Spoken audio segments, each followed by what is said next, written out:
Chapter 9. The Great Escape. Hi there, Miller. Ralph Deacon, with an extravagant smile, inserted himself between Rudy and Mike at the breakfast table the next morning. How goes it with you? Rudy raised expressionless eyes to the Cabin 3 counselor, and then turned back to his breakfast. Say, began Ralph, undaunted, as if a brilliant idea had suddenly occurred to him. I'm making up an Algonquian Island all-star baseball team. In a couple of days, the Spruce Valley team is coming here to play us. How'd you like to be our pitcher? Rudy began methodically peeling an orange. I don't play baseball, he said quietly. Sure you do, cried Ralph. You're great at baseball. I don't play it, said Rudy, even more quietly. All he plays is chess, sneered Harold Green. Shut up, Green, came from Chip at the head of the table. Ralph's face brightened. Chess, eh? I'm a pretty fair chess player myself. I'll make you a deal. Meet me at 4 this afternoon in my room in Cabin 3. We'll have a game of chess. If I win, you play on my baseball team. Rudy cocked his head, interested. And if I win? Well, said Ralph. Name it. I want to go home, said Rudy. Miller, exclaimed Chip warningly. All right, said Rudy. If I can't go home, then send him home. He pointed to Harold Green. Nobody's going home, said Chip. Ask for something realistic. How about making me camp director for a day, suggested Rudy. Ralph walked over to Chip and whispered, What do you say? Are you crazy? Exploded Chip. You can't make Miller camp director for 5 minutes. He'll sink the island. Oh, don't be silly, whispered Ralph. Schools these days are always coming out with principal for a day contests, and small towns let kids play mayor for a day. It's only a game. It won't mean anything. And Mr. Warren will be gone all day tomorrow. He doesn't even have to know about it. But I know Miller, Chip insisted hoarsely. His first official act will be to send himself home. We'll stipulate that nobody's allowed to go home, argued Ralph. Besides, there's no way he can beat me at chess. I'm a Class A player with an 1800 rating. And what about my baseball team? Spruce Valley were last year's champions. They'll murder us if I don't have Miller. Come on, Chip. I'll clear it with Frank. Chip sighed. If Frank gives permission, then it's okay with me. Ralph rushed across the mess hall and began whispering excitedly to the head counselor. After a heated discussion, Frank approached table 13. All right, Miller, he said. The deal's on. But if you win, your term of office lasts only for tomorrow, after Mr. Warren leaves for the mainland. During that time, you can't send yourself or anybody else home, and you're not allowed to damage camp property. No trenches, no fires, no bombs. Understood? Agreed, said Rudy. Good, said Ralph. 4 o'clock. He was jubilant. Frank pulled Ralph aside. If you lose, he intoned warningly. Chip marched up to the door of the Arts and Crafts building and ushered Rudy and Mike inside. Here they are, Pierre, he said meaningfully. They'll be here until lunch. Bring them to the mess hall at noon. He leaned over to Pierre and whispered, Don't let them out of your sight for 1 second until then. Pierre grinned. Don't worry, he promised. They'll get busy on a project, and it'll be noon before you know it. I hope. Chip turned to Rudy. I'll see you in Webster at lunch. He jogged off toward the soccer field. Well, said Pierre, what have you got planned for today? Another salé? I don't think so, said Rudy. Our last one wasn't really appreciated. Why don't you do more woodworking? Suggested Pierre. You could make nice tie racks for your dads. Rudy shrugged. Sounds okay. Would you please go and get us the materials? Pierre started off in the direction of the equipment storage room, then stopped short and chuckled inwardly. Come along with me, he invited. Oh, no thanks, said Rudy. We'll wait here. Oh, I insist, said Pierre firmly. He was no longer smiling. Rudy and Mike exchanged a knowing glance and meekly went along with Pierre to the materials room. Each selected some wood and a design sheet and sat down at the drawing table to plan his project. Keeping one watchful eye on Rudy and Mike, Pierre walked over to help some other boys who were doing leather work. "I feel like a prisoner," Mike whispered angrily. "It looks like the clones are on us and are determined to make us stay. Chip delivers us here. Pierre has to escort us back to the mess hall. We aren't going to be allowed to go anywhere without some clone on our necks." "Well, that's to be expected," Rudy shrugged, sketching a design for his tie rack. "After all, we did try to escape several times yesterday, and this is Camp Algonquian Island." Yes, I know," interrupted Mike sourly. "Elias wouldn't like people escaping. But Rudy, don't you see we're off way worse than we were before? We won't be able to breathe without a clone around to supervise it." Rudy's eyes gleamed. "But clones are human, in a vague sort of way. And when Pierre goes to the wash station or something, he won't be able to take us with him. That's when we make our move." "What move?" asked Mike suspiciously. "Our move to get off this miserable rock, of course," replied Rudy. "I don't know about you, but I'm still planning to go home." "What about your chess game with Ralph?" Rudy shrugged indifferently. "Ralph will get over his disappointment. Life goes on. I'm going to be long gone by 4 o'clock. "Wishful thinking," said Mike.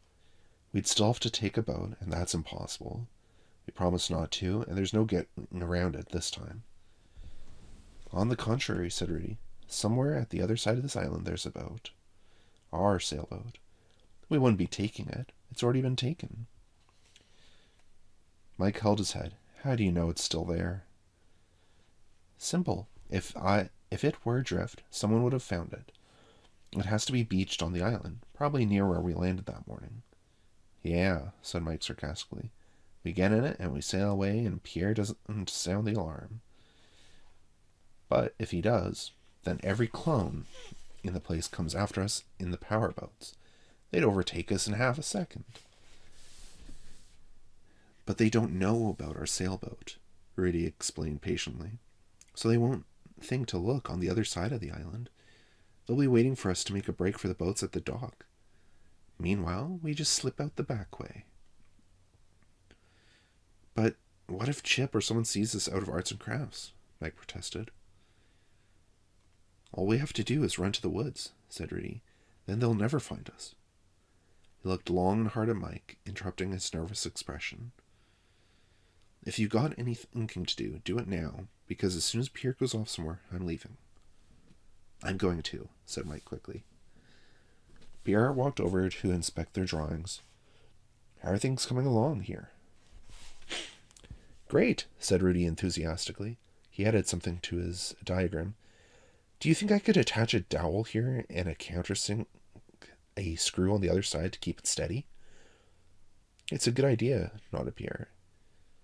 "And what about the wood?" added Rudy. "Do you think this piece would stay in a nice dark walnut? I want it to match my folks' bedroom furniture." Pierre nodded again. "If you sand it properly. What about yours, Webster?" "I'm going to do mine just like this," stammered Mike nervously.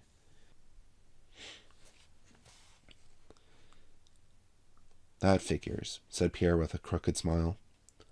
Pierre walked back to help the leather workers. Well, who would have thought it? Every counselor in the camp was worrying about how to control Miller, and here he was, happy as a lark, building a tie rack. He was good at woodworking too, if the design meant anything. The kid just didn't like sports, that's all. But if they kept his hands and his mind busy, he wouldn't be any trouble at all. In the distance he heard the sharp horn of the mail boat. The plans should be here, the ones he ordered from U Build Crafts. There were all sorts of new woodworking ideas, and he was anxious to see them. He glanced around the room. All heads were down and all hands busy. There was no point in waiting until lunch to see what the mailboat had brought. "I'll be right back," he said to the boys, and added meaningfully, "right back." He dashed off in the direction of Mr. Warren's cottage, where the mail was taken to the camp office to be sorted. Like a ferret, Rudy stuck his head out of the arts and crafts doorway and looked around. "Now," he said softly, and took off for the woods. Breathing a silent prayer, Mike ran after him. The two boys made it to the shade of the trees and kept on running. The beaver was industriously gnawing at the base of a sapling which he planned to add to his dam. He was satisfied with himself. The dam was nearing completion. There had been no rain for a while, and his instinct told him he had several dry days left before a good one would come along to swell the creek and test his dam. Suddenly, the ground began to tremble beneath him. He looked up. 2 humans were thundering through the woods directly toward him. Terrified, he scurried into the underbrush and watched with frightened eyes as the 2 stampeded by. One of them crashed headlong into the sapling he had been working on and knocked it down. The humans went sprawling. "Ugh, are you all right?" asked Rudy, hauling Mike up off the ground. Mike nodded breathlessly. "Let's keep going. We don't know where to find that boat." "Don't worry," said Rudy. "I've got a pretty good sense of direction." "Oh, the orienteering champion, too." Rudy glared at him. "Come on, and look where you're going this time." "What do you mean you just went out to get the mail?" Chip shouted at Pierre. "I thought I told you not to leave them alone." "But they were busy. They were enjoying it." Pierre defended himself half-heartedly. "I told you about Miller. I told you," yelled Chip. Okay, we have to stay calm." He looked around desperately. Frank! He tore off in the direction of the baseball diamond, where the head counselor was acting as scorekeeper. Pierre was right behind him. "Oh, what is it this time?" asked Frank. "Miller," panted Chip. "Miller's gone. He and Webster escaped from arts and crafts." Frank blew 2 long blasts on his whistle to call the counselors together. They converged from all directions. From the dock, the swimming area, the obstacle course, the track, the soccer field, and several of the buildings. They all crowded around Frank. "Okay, listen all you. Miller and his pal have disappeared. I want the dock sealed off and the entire compound searched. Anybody who finds them or spots them, give 3 sharp blasts on the whistle. From now on, that's the Miller alarm. Now scram." He turned to Chip. "Don't worry, Chip. They can't go far without a boat." "Ah, here it is," said Rudy with satisfaction. "I know it'd be around here somewhere." Aside from a few scrapes, the small craft was in perfect condition. It was keeled over among the bulrushes and beached in some gravelly sand. Rudy and Mike heaved it upright and pushed it into the water. "Hop in," Rudy invited. "You hang onto the sail. I'll steer." They boarded, and the little sailboat began to move slowly toward open water. "They'll see us when we get around to the campsite of the island," agonized Mike. "They shouldn't," said Rudy. "We'll make it for a part of the mainland farther south than their landing dock, the very edge of the camp view. The clones will be watching the camp, not the water. We shouldn't have any trouble." "Famous last words," muttered Mike. "Stop complaining and hang on to that sail. It's going to take us quite a while to get to the mainland." Chip looked around the compound in despair. "It's been more than half an hour, Frank. Where can they be?" "Some of the guys are looking in the woods," said Frank. "Miller and his pal are probably just hiding out so they can grab a boat tonight when we're asleep. We'll find them." "You don't suppose they try to swim to the mainland?" asked Chip anxiously. "Miller could probably do it, there and back." "Let's hope not," said Frank grimly, "because I doubt if Webster could do it. Anyway, I don't think we have to worry about that. I don't think Miller is that stupid." "What if they get hurt or lost?" asked Chip nervously. "They're only kids." "Don't worry," soothed Frank. "It's not your fault." "I don't care whose fault it is," exploded Chip. "They could get hurt." Suddenly the air was shattered by 3 short whistle blasts. "The dock!" exclaimed Chip. He and Frank tore off toward the waterfront. Other counselors were also running in the direction of the alarm. Dave, the swimming coach, was standing on the dock, gazing out over the lake through high-powered binoculars. "A sailboat," he said, handing the binoculars to Frank. "Way out there, almost beyond our view. A little farther south, and we won't be able to see it at all. It looks like ours, the one that's missing, and there's 2 people in it." "Miller!" shouted Chip, grabbing the field glasses and almost removing Frank's nose in the process. "You come back here!" "The boats," ordered Frank, rubbing his nose gingerly. "Let's get after them." He and Chip jumped into a speedboat and roared off.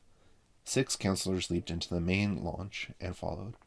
4 more boats, each carrying 2 counselors, joined the chase.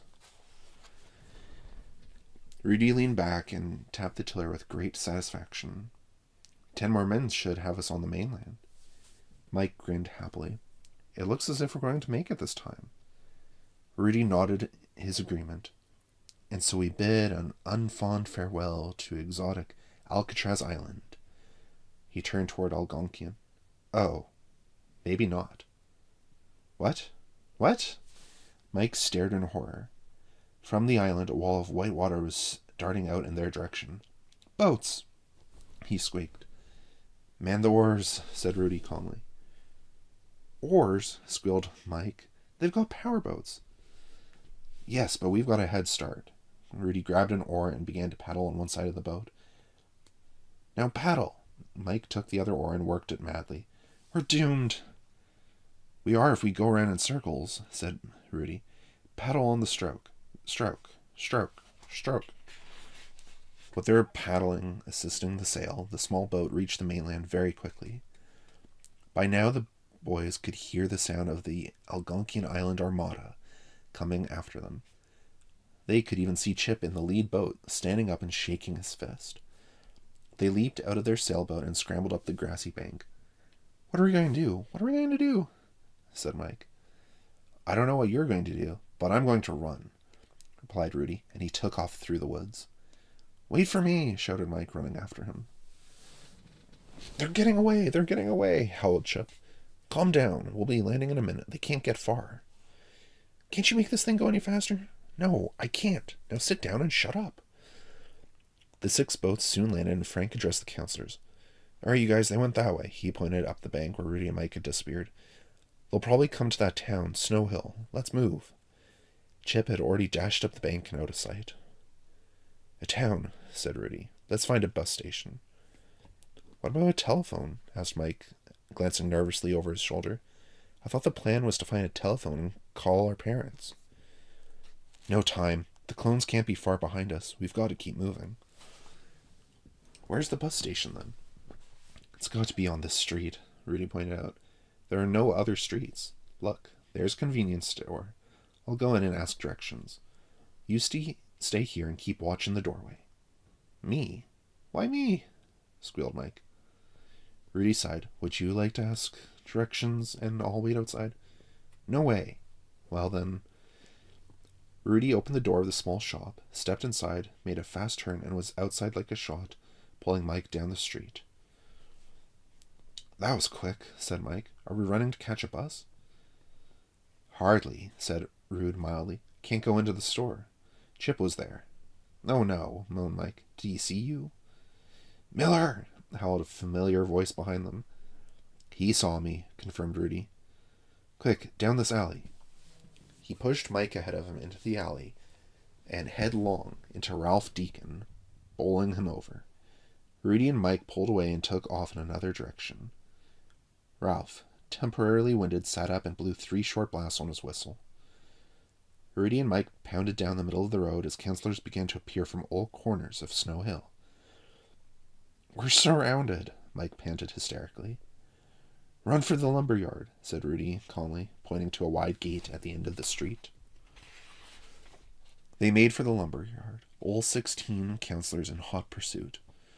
Rudy vaulted over a pile of dressed lumber. Mike scrambled after him. What good is this going to do? He gasped. Now we're trapped in the yard. They'll all come in here to look for us, Rudy explained in a whisper.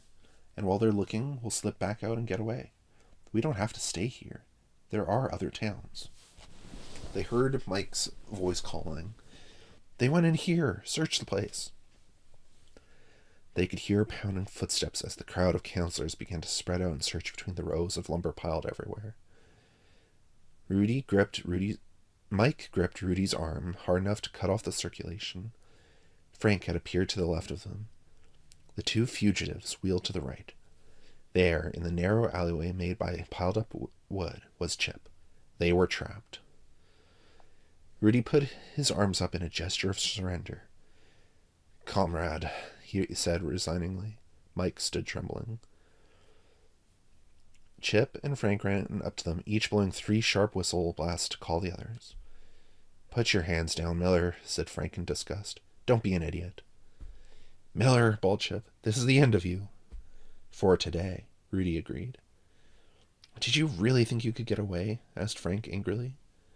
"We almost did," said Rudy. "Almost," echoed Mike forlornly. "Shut up," snapped Chip. "Just for this, you've got 10 more days' work detail each." "And kitchen duty?" prompted Rudy in mock hope. "You're off kitchen duty," grumbled Chip sourly. "Enough chit-chat," snapped Mike. "Let's get back to the boats and watch these 2 birds." "Birds?" repeated Rudy, highly insulted. "Birds?" "Shut up, Miller," growled Chip. "March." Boy, oh boy, oh boy. Ralph Deacon rubbed his hands together gleefully. "Is that Miller ever scared to play me at chess?" "Yeah, says who," muttered Chip savagely. "I figure he tried to run away just to avoid playing me," said Ralph. "Our chess game, remember? He must have heard about my rating and chickened out." "Forget it," said Chip firmly. "No more chess for Miller. That's another one of his punishments." "What? But my all-star baseball team?" "Hang your all-star baseball team. It's me that has to deal with Miller, and I say no more chess." "You're missing the point," insisted Ralph. "When he loses to me, he'll have to play baseball, right? He won't be able to say we're pressuring him because he agreed to the deal. What could be a worse punishment than that? He hates it." Chip smiled dreamily.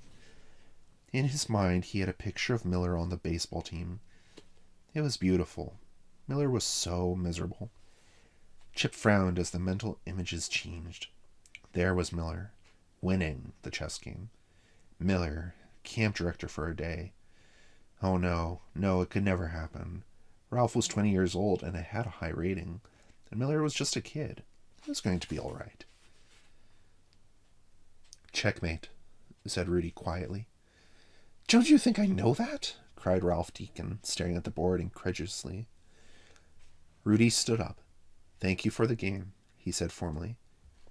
"If you'll excuse me, it's almost dinner time, and right after that, I have work detail. 10 more days, you know." Yeah, muttered Ralph weakly, still staring intently at the board. Miller had utterly destroyed him in less than 20 moves. And tomorrow, Miller was going to be camp director.